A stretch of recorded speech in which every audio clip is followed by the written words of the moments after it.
اللهم إنا نسألك سلامة في الدين وعافية في الجسد وزيادة في العلم وبركة في الرزق وتوبة قبل الموت ورحمة عند الموت ومغفرة بعد الموت.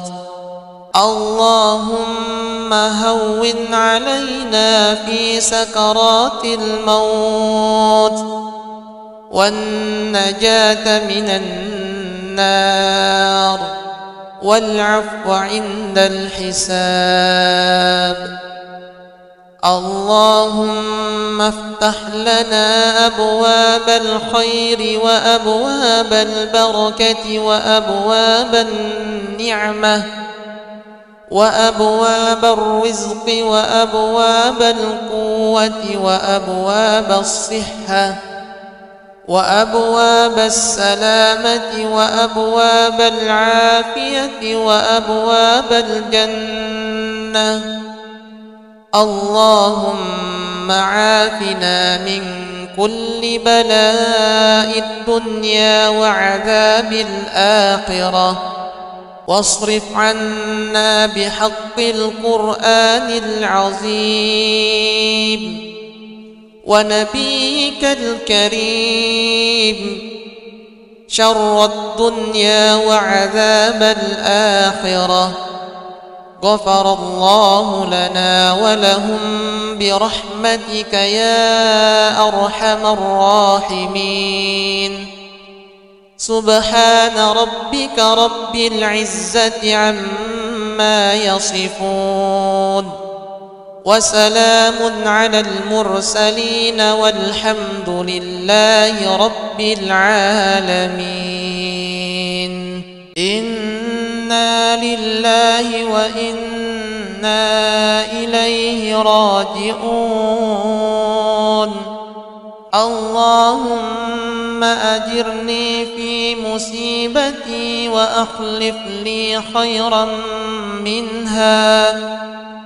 على الله توكلنا ربنا لا تجعلنا فتنة للقوم الظالمين ونجنا برحمتك من القوم الكافرين. ملأ الله قبورهم وبيوتهم نارا كما شغلونا عن الصلاة الوسطى. اللهم إني أسألك خيرها وخير ما فيها وخير ما أرسلت به وأعوذ بك من شرها وشر ما فيها وشر ما أرسلت به. اللهم حوالينا ولا علينا. اللهم على الآكام والجبال والزراب وبطون الأودية ومنابت الشجر. اللهم يا جامع الناس ليوم لا ريب فيه اجمع بيني وبين ضلتي في خير وعافية. اللهم لا يأتي بالحسنات إلا أنت ولا يذهب بالسيئات إلا أنت ولا حول ولا قوة إلا بالله.